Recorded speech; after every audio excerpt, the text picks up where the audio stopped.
Good evening, and welcome to the September gathering of the Maine Book Club. I'm your host, Bill Nemitz, and this evening we welcome Monica Wood, author of the novel How to Read a Book. Now, I'm sure I'm not the only one intrigued by this, and no, I know I'm not the only one intrigued by this book's title. Far from an instructional guide on how to read a book, it's a story, yes, about books, but also about freedom, about fate, forgiveness, and friendship. It's also about birds and metalworking and prison life, all woven together in a plot that never stops moving.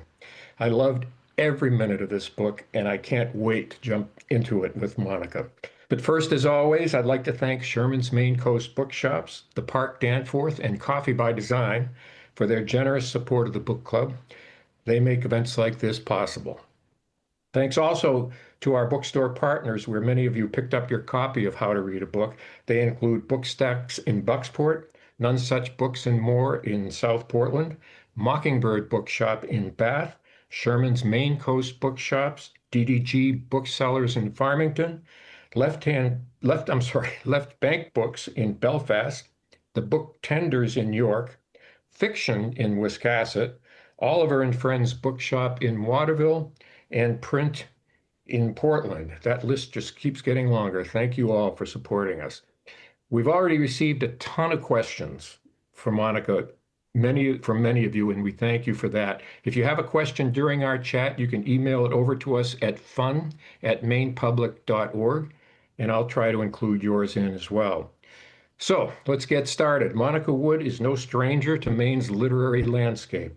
The author of the memoir When We Were the Kennedys and such acclaimed novels as The One in a Million Boy and Any Bitter Thing, she's a recipient of the Maine Humanities Council's Carlson Prize for contributions to public humanities and a recipient of the Maine Writers and Publishers Alliance Distinguished Achievement Award for contributions to the literary arts.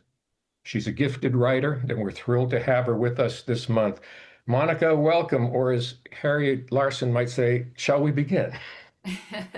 Thank you, Bill. I'm really happy to be here. And I would like to echo thank you very much to all the sponsors and the bookstores. Those things are more important than ever right now. So That's thanks. for sure. That is Yeah. for sure. So let's get started. And as I said, the readers' questions just poured in on this one, and several of them focused on the title. I wasn't the only one who did a double take when I saw the title of this book. I'm going to read one. It's a little bit lengthy, but it Okay. really goes to the heart of this from a reader who, by the way, sounds a lot to me like Harriet. I must say. She says, I read this book last summer and loved, uppercase, loved it so much I have given or recommended it to multiple people. The one thing I have had to repeatedly explain is that it is not a nonfiction book meant to teach a person the best way to read. Perhaps this explanation is only necessary because I am a retired high school English teacher. Anyway, I am curious how you came to name the book. I'm guessing it's a play on how to read a person, something that all the characters clearly get wrong at different points in the book, but then all the key characters get it right in the end. How did you decide on the name for this wonderful book? Well, I hate to disappoint you, but that is not my title. The real title of this book is Meanwhile. And that was the title right up until it was about to go to press. And I got a little email from my editor, who is the first time I've worked with her. I adore her. She's young and she's got a great career ahead of her. And it was kind of a very special thing I was her first book that she acquired as an editor, all by herself, not as an assistant. And so here I am late in my career. She's just beginning her career. It was a very special thing. So I was right here. This is my writing studio in Portland, right behind my house. And I was sitting right here, and the email comes in from her, and she said, "We're just about ready to go, but sales and marketing has a question about the title." And I thought, oh my goodness, here we go, because the same thing happened with the One in a Million Boy. That's not my title either.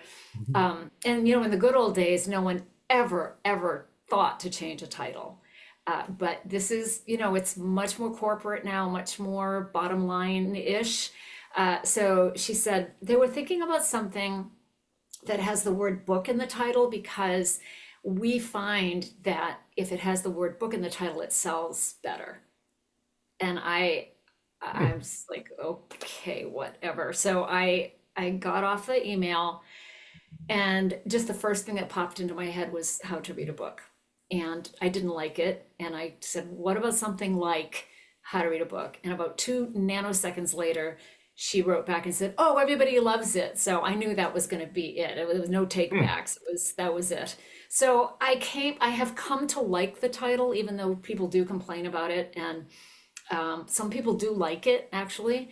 Mhm. And but it works on two levels, I think. One is that Harriet is teaching her prison students how to read books in a different way, with more empathy and an eye towards structure and things like that. And also, Violet, at the very end of the book, you realize that she has kind of been teaching you how to read this book that you have just Right. read. So Mhm. I thought it worked on both levels, and I first I just thought, well, I can live with it, and now I kind of like it. Yeah. Well, it's funny because another reader writes, the title has so many entendres, I can't keep them all straight. So Mhm. it you can take it in a number of different Yeah, ways.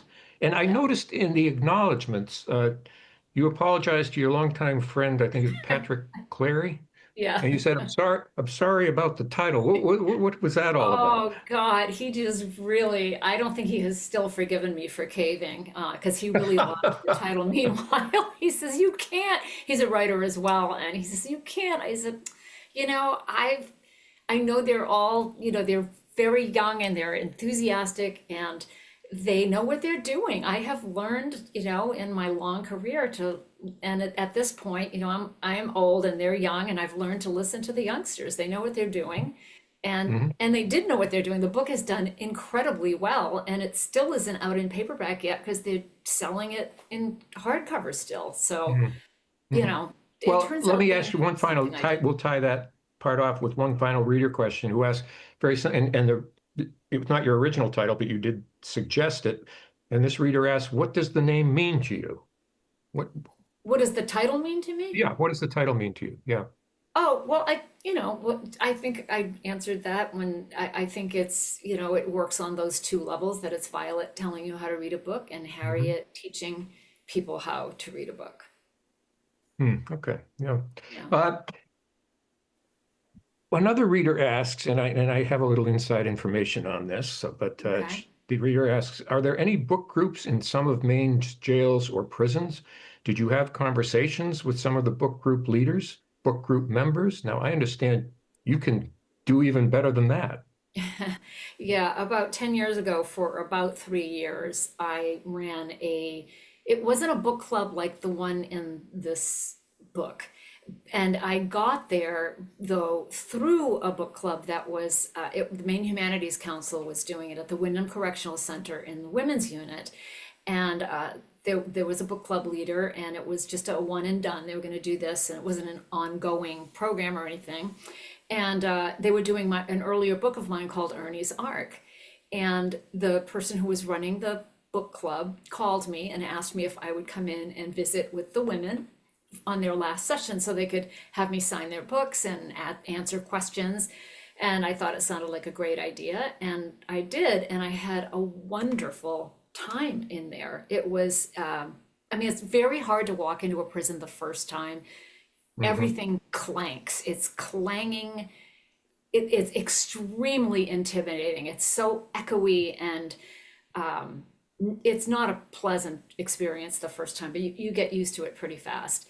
And the women I think there were about 10 of them, and we had the greatest discussion. They were hilarious, they were bright, they had really interesting insights about some of the characters, and I had a great time.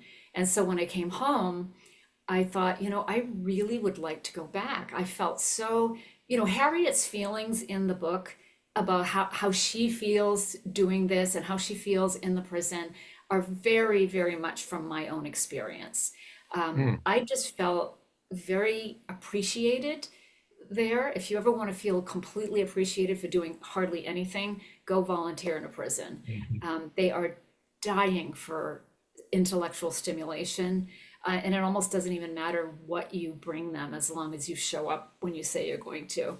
So I went back to the Humanities Council and I asked them if they could give me $1,000 to buy these books, because my idea was it would be 12 weeks with 12 women, and we would read 4 books by Maine women authors. Of course, I knew all of them because Maine authors, we all know each other.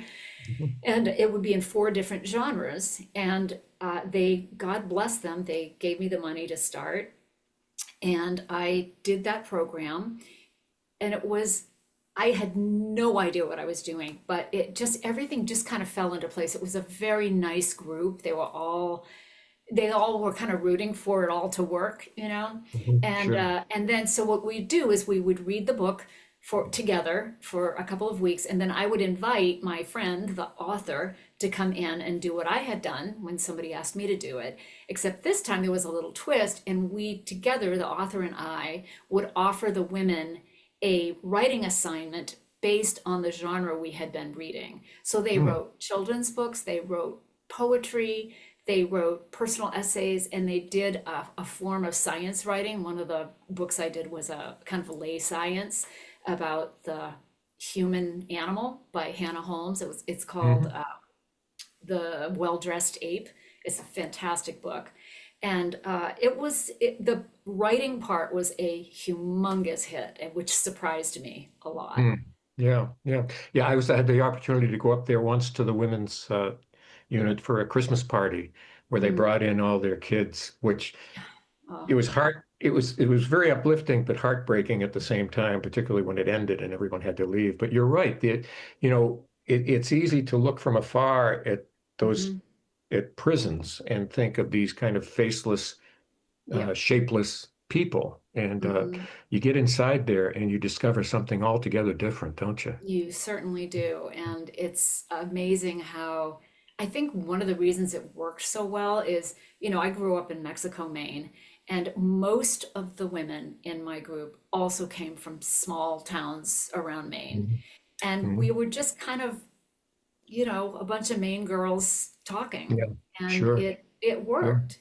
It really did. And, you realize when you do something like this, how thin the line is Yeah. between, we think, oh, I would never be. Well, some of us, all of us, are one stupid mistake away from being there. Well, in fact, you meant in the book that Frank has that revelation. I think Yes. he had a glass of wine and he's driving home and he's thinking, one screw up here and I'm in exactly the same boat that Violet was in. So yeah, And that's a he good tells point. that to her as a way of explaining to her that he has forgiven her for Right, her mistake. right. And I'm and gonna at move. one I'm gonna point, move on to go metals. ahead. Oh, Okay. metals, There's a lot. yes. You did a lot of work for this book. We have a lot of ground to I cover did, just on the yes. research. Hmm. But there's you mentioned in the acknowledgments the teachers and the students at the Precision Machining and Manufacturing Department at Southern Maine Community College for helping you learn about machining. Tell us about Hmm. that. Oh my gosh. First of all, I would be the worst machinist ever. Well, I'll just start there. It's You all you were stuff taking it pass fail, I assume, right? I they didn't grade me, thank God. Yeah. My husband teaches over at SMCC, Dan Abbott. He teaches in the architectural and engineering design department, and he teaches a lot of machine tool students. So he hooked me up with the machine tool program, and they welcomed me in. I didn't take the whole, I went for a whole semester, but I only went once a week. So I wasn't there 5 days a week. I just went once a week. But I learned how to run all the machines. I learned how to measure, really precision measuring, which is something I'm also very bad at. I learned things about different metals. I made something that don't I will not show you because it's not good. But it was just really great to kind of just get inside Frank's body for a while. And I realized that, you can do all your research on YouTube if you want to. I mean, you can find absolutely anything on YouTube. But what you can't find is, for example, what it feels like to stand in front of a milling machine for 4 hours. is hard on the body. Machine Mhm. shops are loud. The machines are big and scary. Metal has a different metals have, different feels. And one thing I learned about Frank is that, he's not a poetic guy, uh, and his one metaphor is metal. That's what I Mhm. learned about Frank by Yeah. being in that world for one semester. And the other thing that has lingered, I've forgotten everything they taught me, but now when I just look around at everything, I think that was machined, that was machined, that was machined, that the whole world, they Yeah. really do make the world go round. It's Yeah, kind that's of for sure. interesting. Yeah, And we I take a lot started for seeing the granted there. world like Frank does. Yeah. So Yeah. it was Uh, great. I'm going to move on to the parrots. People probably been Oh, waiting for this for all night, but uh, a reader asks, were the parrots part of the original plan for the book, and why the parrots, and what was their role? Was their role something more than comic relief? And to that, I would add, can you tell us a little bit more about how you came to know Dr. Irene Pepperberg? okay. Well, this was definitely, I have been waiting decades to put this job in a book. I really have, and I just never had the right person for the job as a lab assistant to a behavioral research scientist studying avian cognition in African gray parrots. And I thought this would be a great job for Violet. And I thought, okay, so I need some birds. The one I was familiar with was Irene Pepperberg's first study bird. His name was Alex. He was famous all over the world.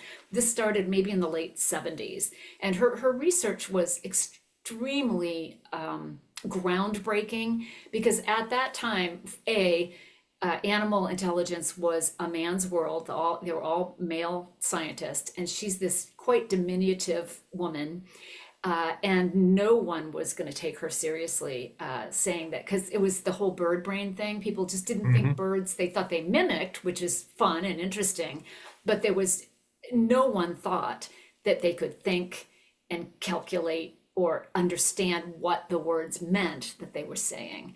And she, over decades, and she worked for 33 years with this one parrot, Alex, who was incredibly intelligent. And she wrote many, many peer-reviewed papers. Her research is famous everywhere.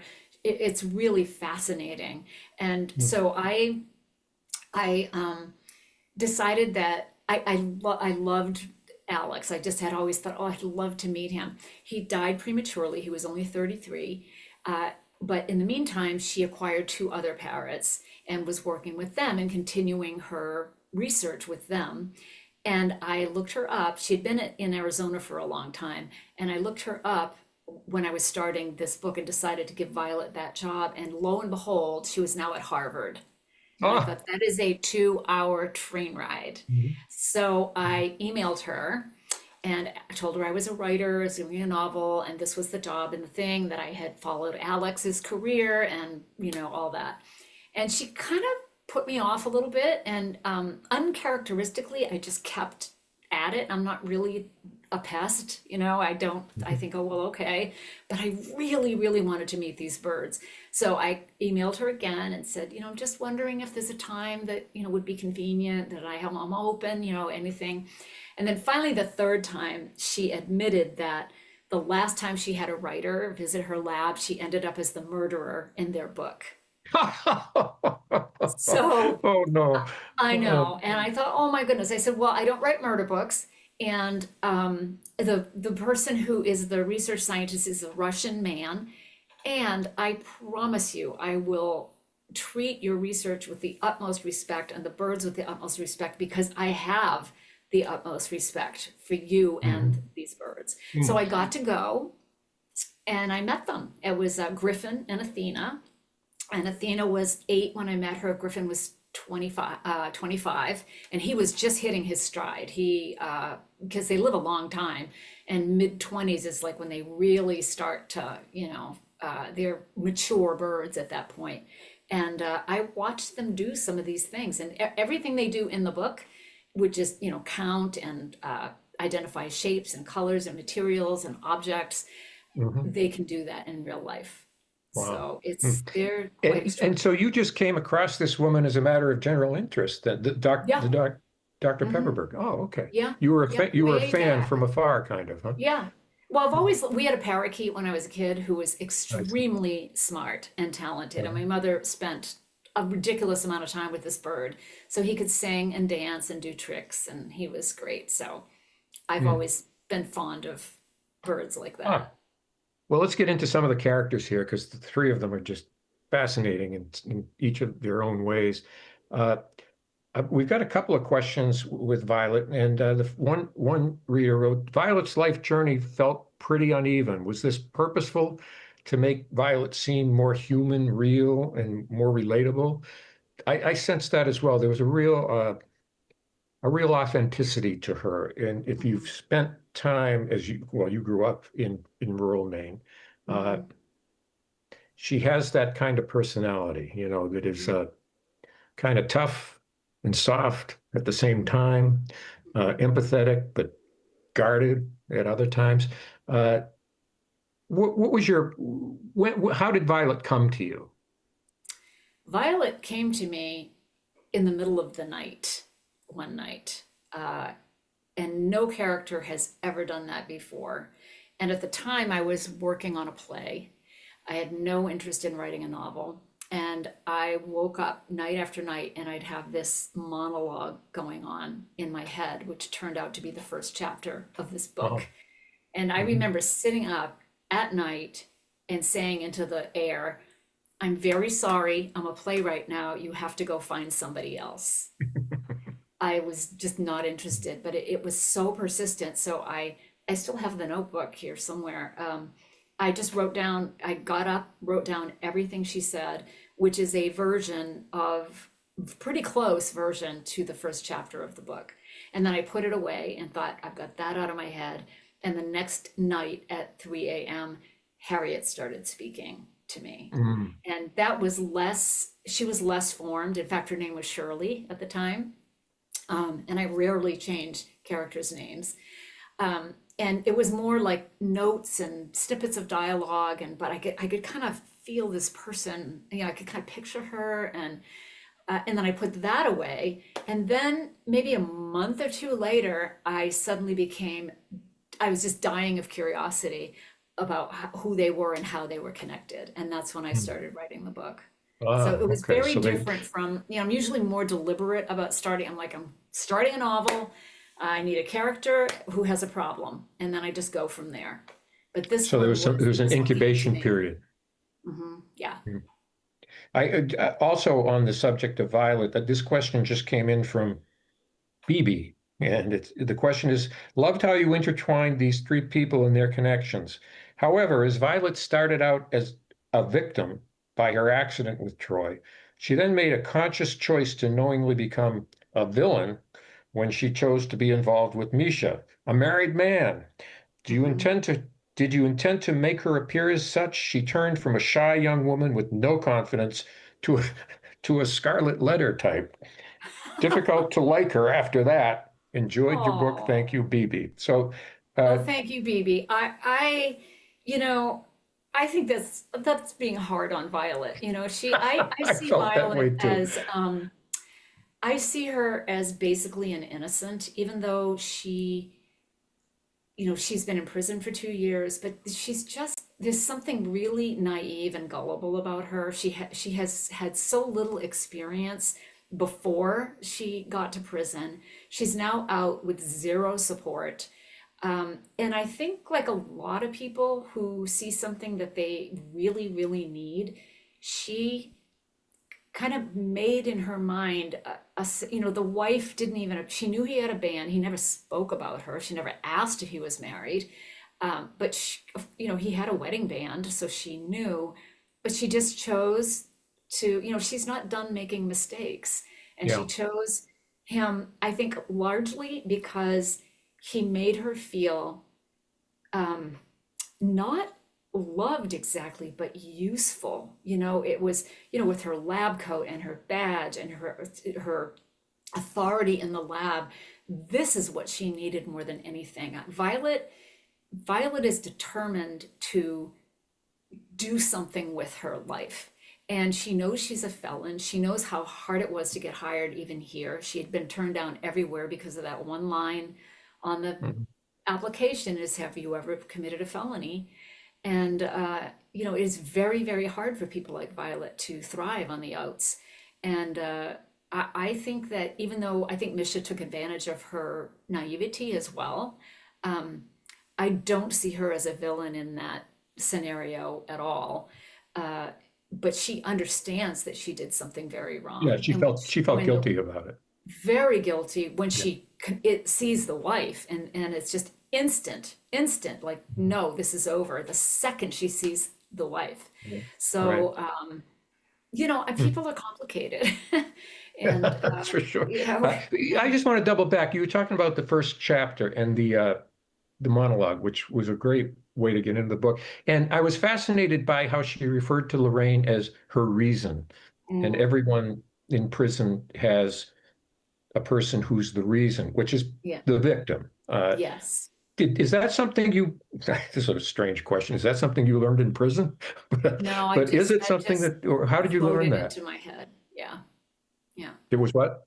it just I'm sorry. floated into my head. I don't know where I got it. Ah, it's a, Yeah, I've never heard it characterized that way, and I yeah, thought that was fascinating. Let's move on to Frank.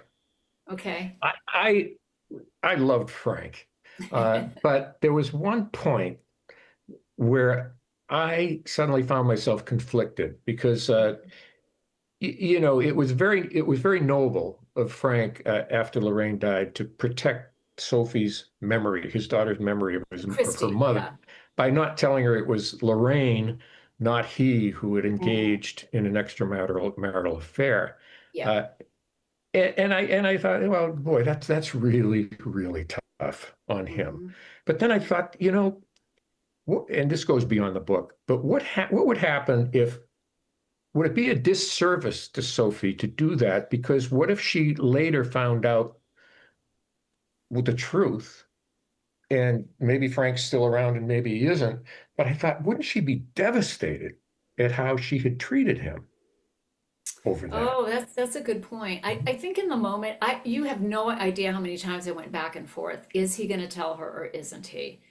And I Hmm. had to just really live in Frank for a while, for quite a Yeah, while, to decide whether or not he was going to tell her.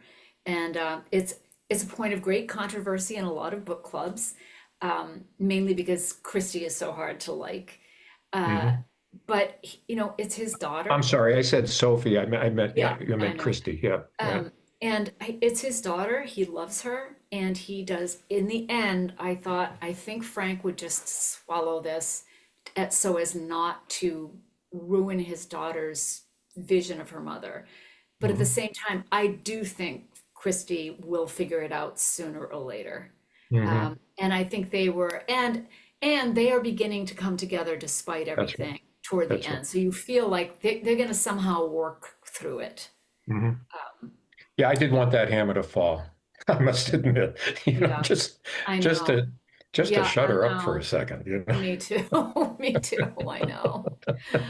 Oh. And let's talk about Harriet. Is Harriet based on someone you know, or she just came to you? She's I don't know. There's a real familiarity to her. Maybe Well, I mean, she's not too everyone's far retired from, teacher, or you yeah, know, no, there I was mean, something. She just came to you in your sleep, huh? well, I mean, Harriet's a lot like me. She's an older woman who loves books and has done this thing in the prison. Some of her lines are, her pricklier lines are things that I might say. Uh, but she's certainly not based on me, but I feel an affinity with Harriet. I feel like she's somebody I would like if I knew her in real life. Yeah. Yeah, I think I had the same feeling. And I just pictured this woman walking across Monument Square who is not noteworthy or notable in any way. And Mhm. it got me thinking, how many people, when Yeah, you walk downtown like that, yeah, you kind of walk by and if they make an impression at all, you make a quick snap judgment about who they are and what they're about. And Yeah. Uh, Nobody would have dreamed that this woman's going to the prison regularly Right. to sit down with the Mhm. inmates and do this kind of thing. So it's a good lesson not to judge the books by their cover, you know? Yeah. Really will. One reader asked, who is your favorite character? And she adds, one of the parrots. It's Ollie. It is Oh, definitely I Ollie. knew it. Yeah. Ollie is my favorite character I have ever created because he, it was so fun to write his dialogue. I wanted him to sound like, I mean, I think at some point she says he sounds like his owner was a farmer in Aroostook County. Hmm. Um, there's Yeah. something about Ollie that you don't really know much of. They don't know anything about his background. He Dr. Petrov is like, I can't teach that bird anything. He's too old. He's 50 and is too old to start now. Nobody's ever taught him anything. He does a lot of babbling, but he's not going to be in any of the studies, so he doesn't get to kind of get included in anything. And yet Right. for Violet, he loves Violet and she loves him. And there's something about, I think for a lot of us, animals, it's unconditional affection from, they don't, Ollie doesn't care that Violet was in prison. Ollie doesn't care that Violet fell for this, married guy. Ollie just, she's just Violet. And that's what animals do for us, I think. They Hmm. just take Yeah. you come as you are. There's no judgment. Yeah. And the bonus with Ollie is that this is a pet, an animal who can speak to you in context. Yes. Which, I mean, when Ollie at one point, I can't remember what Violet was upset about, but Ollie says, there. I Oh, I thought know. he Yeah. he always had he always had the perfect thing to say, which was remarkable, you know. It is really fun writing dialogue for parrots, I have to tell Well, you. I can It was imagine. the most Uh, fun I had. yeah. Uh, you mentioned a reader wants to know are there certain poems from Spoon River Anthology that you feel are especially suited to this book? And also ask the same question about Yeats. Um, Were you a follower? Obviously, you had read Spoon River Anthology, I'm sure, yeah. but uh, this element of poetry and the way it finds its way into the main current of the story, is that reflective of your background? Are you a poetry fan? Yeah, very much. I worship Yeats. Like he's one of my favorite Mhm. poets, and I love Spoon River Anthology. I read it in high school, and I was actually in a production of it in high school as a script Oh, for high school kids to mm, perform it. But I thought too that when I first, I wasn't again, when I start something, it's just a big blob of nothing, and I just kind of mostly follow the language into the story. That's my guide is the language. If I use a kind of an icy word, it's going to go this way, or if I use a warm word, it's going to go that way. I really don't know what I'm doing. I'm just kind of following my nose for a while. Uh, and so when I started thinking about, okay, what are the books I'm going to use in the prison scenes? right. Because I didn't want to use the ones I had actually, because they didn't fit for a lot of different reasons. But one thing I did learn from my friends on the inside was that when it came to the writing part, they always wrote about before. They never wrote about now, rarely. Mostly they wrote about their life before it fell apart. They never wrote about the future. Sometimes they wrote about the present, but very rarely. And so I thought when Harriet is, and she picks one book after another that they hate. And Hmm. so then she thinks, well, maybe if I pick something familiar, something that they've already read in high school. And so then I thought, oh, I could pick books that I read in high school that I There you really go. like. Yeah. So that's why I came up with some of the things that, and Spoon River was one of them. And at first, Spoon River was just one of the books they were reading. And the more I got into the manuscript, the first draft or two, it just started occurring to me that Spoon River had more that I could use it in some ways that could be very interesting. Yes, So yes. Well, just, especially the structure, the way that book is structured, the epitaph yes, centric yeah, construction of it is, it really lends itself to this kind of story where lives are being summed up all the time, or yeah, put into a few words all the time. Uh, yeah. uh, And when the Harriet is explaining to them, she's talking to them about story structure and about the story and the meanwhile. right. That Mhm. also, I think, the denizens of the graveyard in Spoon River Anthology are trying to distill their lives into these little poems, Mm. basically. Um, and that's what, and that's what Violet is doing too. But in a much longer way. But then at the end, the Oh, last three just lines, that's just probably beautiful, what the ending. what it would be. And it's where is it? I have it right here. She says, my name is Violet Powell. I took a life. I lived and died. Meanwhile, I was loved. Yeah. And I mean, So when I love a book, I hate for it to end. Uh, but there was something especially powerful about that ending. Uh, thank and you. I want to talk about the ending as well, because, you know, I, I just could not figure out as I was approaching the end how you were going to get out of this.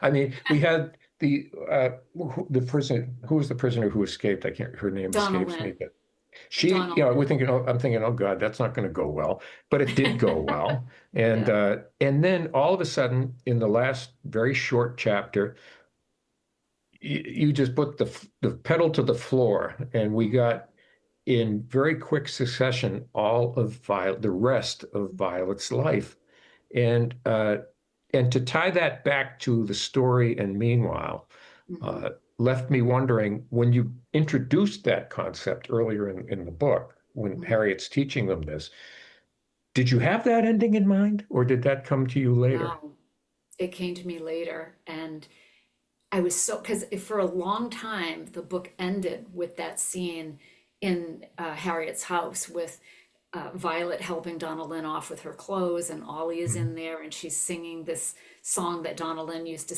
sang to them in at town meeting one time, and I thought that was it kind of landed full circle. We're kind of back with the prison, and but I it was I was quite a few drafts in before I understood what also could happen, what Yeah. this book also could be. And I was just thrilled when I figured it out.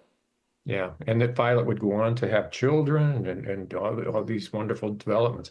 I was really glad when we were finally rid of Troy, because Yeah. with the scene outside the classroom, it's just like Yes. Yeah. I was Yeah. He's a real. when they come home to Harriet's house and Harriet says, "Someone's here," Yeah. and I kept thinking, "Oh my God, don't let it be Oh, Troy." yeah. You know, because Right. obviously the story would have taken a whole different turn Yeah. had it Mm-hmm. been him. And I was so thrilled to hear it was one of her fellow inmates Yeah. Yeah. for that part of it. And one more reader asked, "What was it a challenge to write in three intertwined narrative voices?" It wasn't really.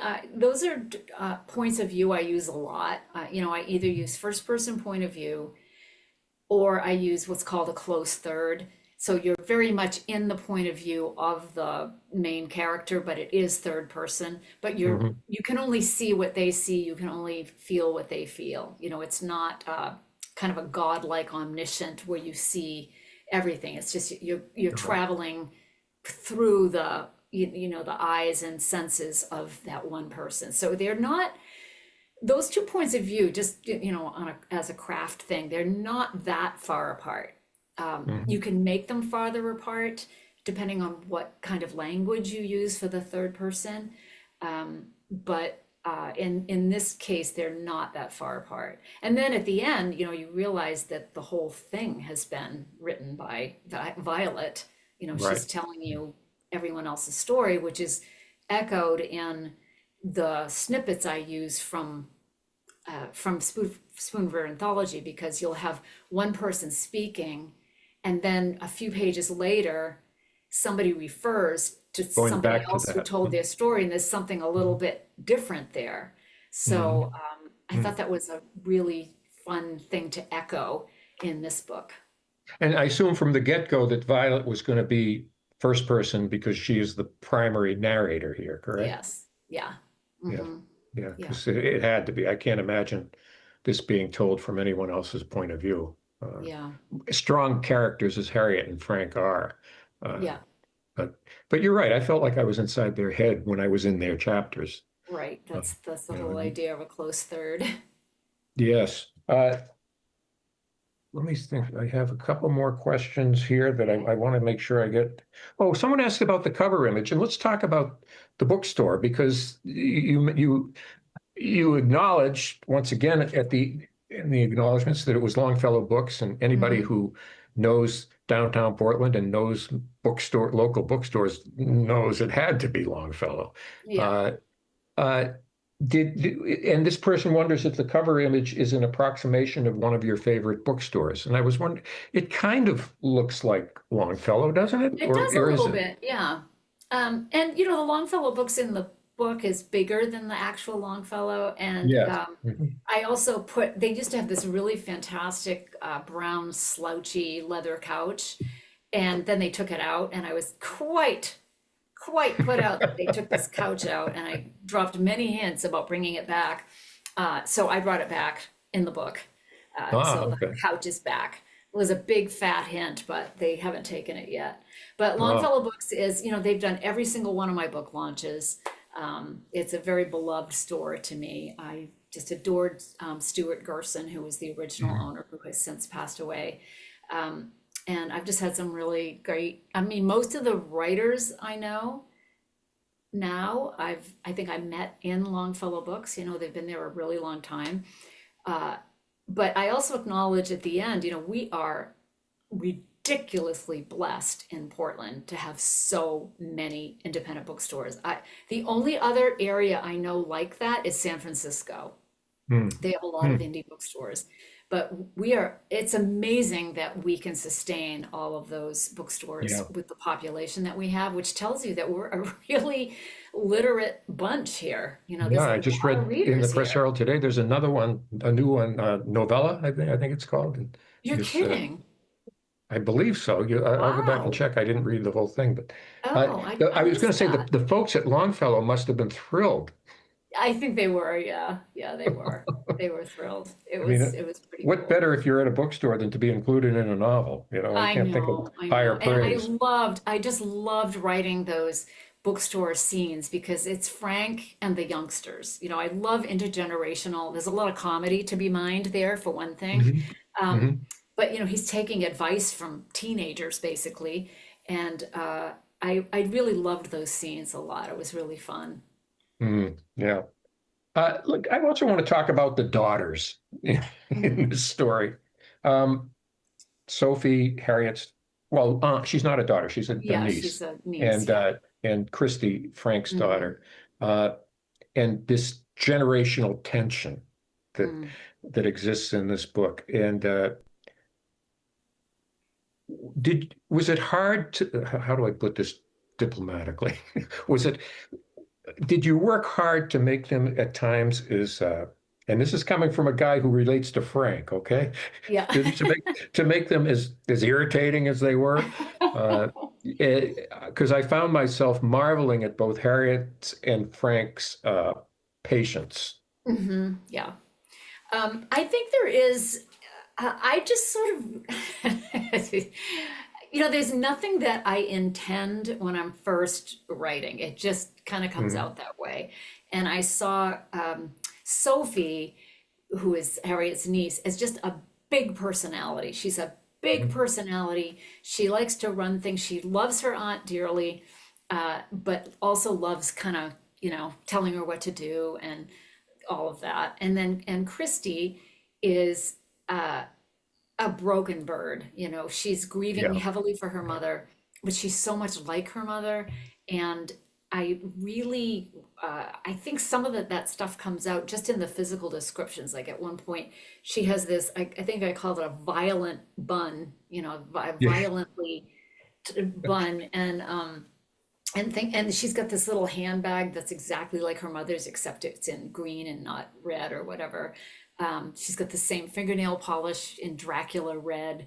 There's like, I had a real sense of who Christie was, but because they're mine, also have a lot of empathy for them too. I Hmm. think Christie especially is just stuck with this um, inherited sense of grievance. And when she's talking about, she didn't get the solo in the choir, and she's just Right. constantly aggrieved. And I get the sense that probably Lorraine was a lot like that as well. And Hmm. Sophie, I think, is more just heedless. She's just not thinking. She just kind of goes with her gut. She's much softer and more open and everything, but she's also jealous that her aunt, who's really, who kind of raised her, Hmm. um, it's like she's like, okay, you can't take her away from me, because she can Right. see that Harriet is falling in love with Violet, and Hmm. that's She was not she was okay. quite explicit about that on the ride to the apartment. Mhm. I mean, Yeah, I kept thinking this is all below the surface, but then it no, bubbles to the surface yeah, very immediately, and you can yeah, tell. And that's why I was so heartened at the end to see that Violet developed a good friendship yeah. with. And it's interesting you're contrasting of the two characters because she developed a good, warm, if you will, friendship with Sophie, whereas with Christy it was civil, maybe, Cordial, I you know. think I said. Yeah. Yeah. Yeah. So I don't And think Christy changes much. And I think Sophie already has it in her to be forgiving, and, yeah. she just doesn't show it quite yet, but she will. Yeah. I'm curious. You're sitting in your writing studio in Hmm. Portland right now, and you mentioned at the end several other places where some very kind friends Hmm. provide you thinking, working, writing space. Yes. Uh, Yeah. Tell us about that. You also mentioned at one point where you've had to just go out and walk. And I Yeah. remember there were times when I was writing my newspaper column, and I would just Hmm. push away from the desk Yeah. and head down to the waterfront and spend an Hmm. hour walking around. And I don't know if it was for inspiration or just clear my head or maybe both. But how important is it to you to have these sanctuaries? Well, it's important to me to have this. It's 12 by 10. It looks bigger, I think, on the screen than it actually is. I have Mhm. my little talismans here, favorite things. I've got my I'm just going to show you this. This is my Tammy doll from when I was 10, and Oh. it just reminds me, and the outfit that I loved the most was, it was called newspaper reporter, and she's got her little Look at camera that. and her little Oh, the sweater camera. and glasses I love and the the little sunglasses. sheath skirt. And I just loved this doll so much. And she sits next to my computer just to remind me that I always wanted to do this, and Ah, that I'm that's great. living my dream. Even when the writing is going badly, I am so lucky that I got to do this. That my Mhm. childhood dream is what I ended up doing. And Mm, that's really? pretty Well, amazing.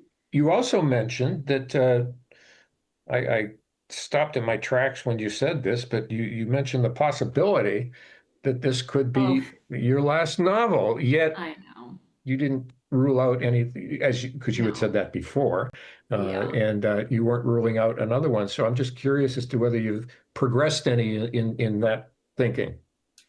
I think when I finish a novel, I always think I'm never going to go through this again. So probably there was a little bit of that. I think it was premature. I don't know why I Mm. wrote that, because a lot of people think, oh my God, she must be, 92 years old by now.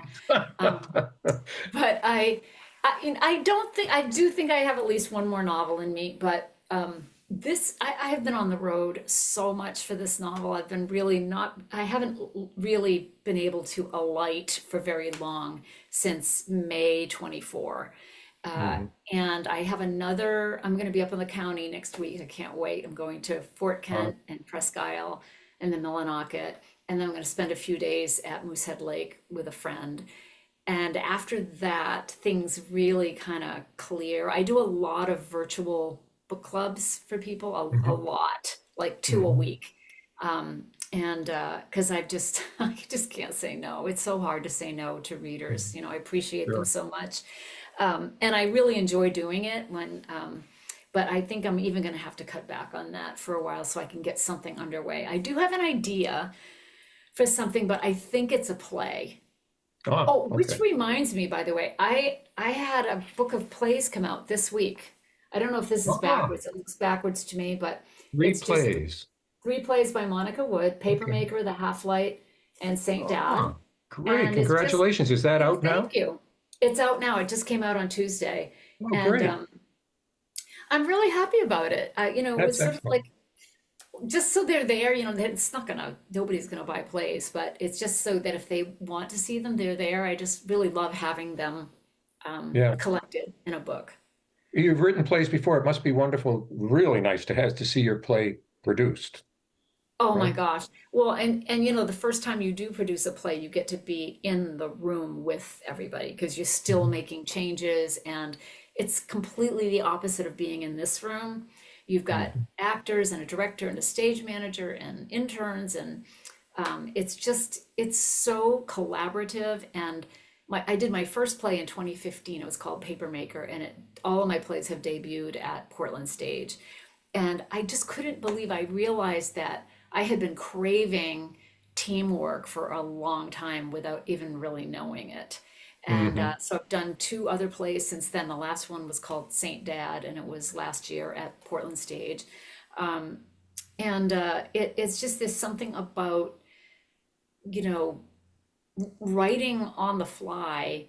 Like I have my printer and my laptop in the rehearsal room, and I'm listening to the actors, and I'm thinking, okay, and so I give them new pages every day, and it's Wow. very Wow. collaborative. They make suggestions. It's a very much a team effort, and Yes. that is So something unlike that a I novel. so unlike it. I Yeah. mean, once you get with your editor, yes, but that's like, years down the road. You're just Right. all by yourself. So this novel, a lot of this novel I wrote in libraries because I had really missed just no, I don't want anyone to talk to me, but I like the hustle bustle. You can hear people, you can Mhm. hear pages turning, people are getting up and doing things, and just kind of being in the midst of some kind of human striving is Mhm. inspirational to me. So, I've but I I've am always been back struck by the here. smell of libraries as Oh, well. I know. You I know? love it. Yeah. Me Yeah. too. Yeah. Yeah. So it's really only this week that I have kind of come back into my studio, and I've done I had three other, I was in Hallowell on Tuesday. I had a book club last night. I have this tonight, but I have managed to get some writing done this week. Oh, So good. That's great to hopeful, hear. very I'm gonna hopeful. I'm gonna close with one. It's not a question, and I've never, all the time I've been doing this, I've never got anything like this from a reader. It's two words, and it comes. I have to find it now. Hold on. It comes from Mary Beth Johnson of New Gloucester. It's four words, and all she says is, "Thank you very much." Aw, well, And you're I can't think of welcome. a better sentence Aw. for an author's ear than a reader just taking the time to say thank you for writing it. Oh, well, thank you for reading it. I appreciate That's that right. very Yeah. much. And I can't believe we're out of time. Oh my I've goodness. this has flown by, and I really wish we could Oh, go it's been longer. But delightful. Thank you for I want. reading it so generously. I appreciate it. Oh, sure. Well, I want to thank you for joining us because it's as I said, this is a book that I won't soon forget. And Oh, when having spent so many years on the Portland Peninsula or there around, professionally and personally, there's a sense of place to this book that I can't remember feeling so much like I was actually there while it yeah. was happening. And so you really captured Portland very well. And thanks again. Thank you very much. I appreciate it. Okay, and I also want to thank all of you for joining us tonight. Second shout out to Sherman's Maine Coast Bookshops, the Park Danforth and Coffee by Design for sponsoring tonight's event. Our next book club meeting will be on October 22nd at 7 p.m. when we will take on Children of the Lake. I'm sorry, The Children in the Lake by Mark Edward Hall. That gathering, as always, will be live streamed on Facebook and YouTube. Until then, enjoy the fall foliage and have a great night, everyone.